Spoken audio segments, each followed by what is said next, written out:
কিছু মেয়েরা অনেক স্বার্থপর। তাদেরকে বাবা মা মানুষ করে ছেলে সন্তানের মতোই করে, লেখাপড়া শেখায়, উচ্চশিক্ষায় শিক্ষিতা করে।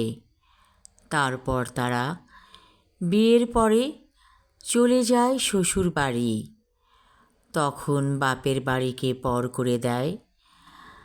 আবার মুখে বলে তাদের কোনো ঘর নেই, না আছে বাবার বাড়িতে, না আছে শ্বশুর বাড়িতে।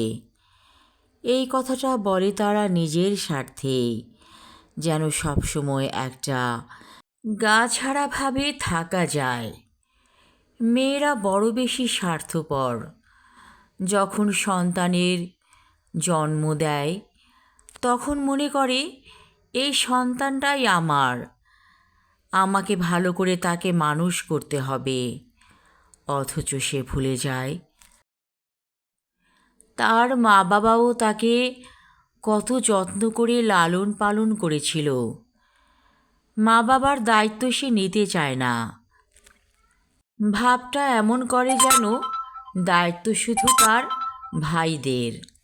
বাবার বাড়ির সম্পদেও তার চোখ থাকে, শ্বশুরবাড়ির সম্পদেও তার 16 আনাই চাই। অথচ দায়িত্বের বেলায় সে পালিয়ে বেড়ায়।